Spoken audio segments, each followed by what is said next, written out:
When we look at the run-up to World War I, a lot of what we see happening today is very similar. There are many disconcerting parallels.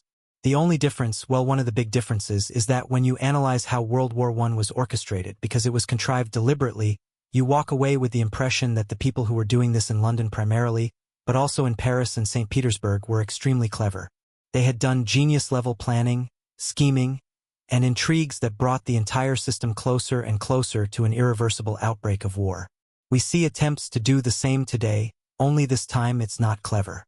They seem to be making it up as they go along because Plan A failed long ago. What's happening today is the opposite.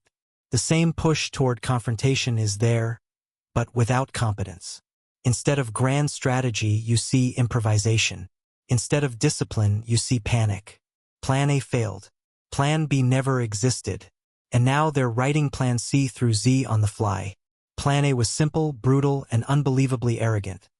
Provoke Russia into a quagmire in Ukraine, unite the West, go to war against Russia, hit them with the largest sanctions package in history, break the back of Russia, topple Vladimir Putin, install a more compliant leader, and then run preparations to confront China and Iran.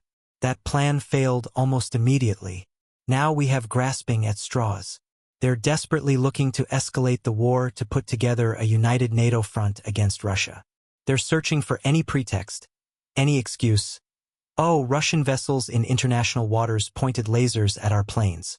Obviously, we have to go to war. Obviously, you're going to have to sacrifice your children. Obviously, Europe must be destroyed again with tens of millions of victims. This is dumb. Listen to the absurdity. Millions may die, Europe may be destroyed, but a plane got a laser pointed at it. Time to sacrifice your children. This isn't strategy. It's emotional blackmail dressed up as national security. People aren't buying it. Parents and young men across Europe are not convinced. There has to be strong psychological preparation for war. People must feel they are fighting and dying for a just cause.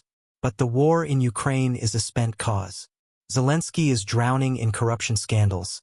He's losing public support at home, and his military is falling apart. Desertions are multiples of last year's numbers. Soldiers are surrendering in droves because they don't want to fight for a corrupt regime focused on war profiteering while they die in the mud for a cause no one can explain. Europe's youth isn't buying the pitch. Parents know what real existential wars look like. And this isn't one. Armies don't fall first on the battlefield. They fall when morale evaporates. As London, Paris, and Berlin watch their pet project collapse, they're desperately trying to keep it going at the cost of sacrificing their own populations, British, French, German, Polish young men, anyone they can maneuver into prolonging the fight. It's pathetic and ridiculous. But we must not underestimate them. Throughout history, a small handful of men shaped the destinies of entire peoples and continents. In the run-up to World War I, anti-war movements exploded across Europe, especially in countries moving toward war: Germany, France, Britain, and Russia. People sensed war coming and backed anti-war candidates. But those candidates were compromised, sidelined, or even assassinated to clear obstacles to war. The same could happen today. In Germany, AfD is an anti-war faction gaining power rapidly. Recently, 7 of their candidates in Rhineland-Westphalia dropped dead within 2 weeks. An anomaly no one can explain.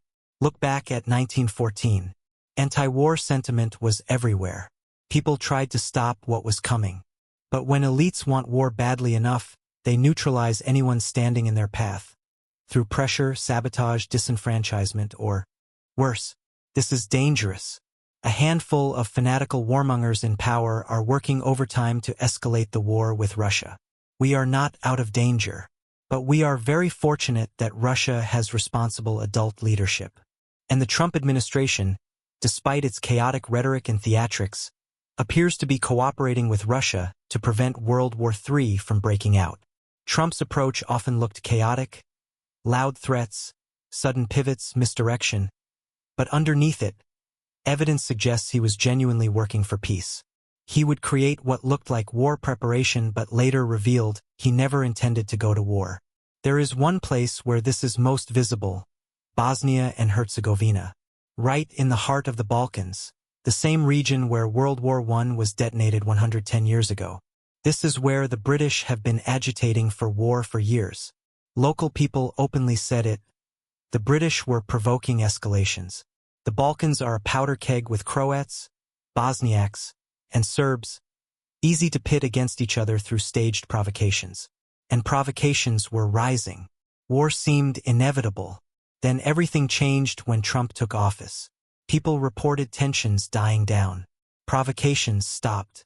A Serbian minister in Bosnia confirmed this directly.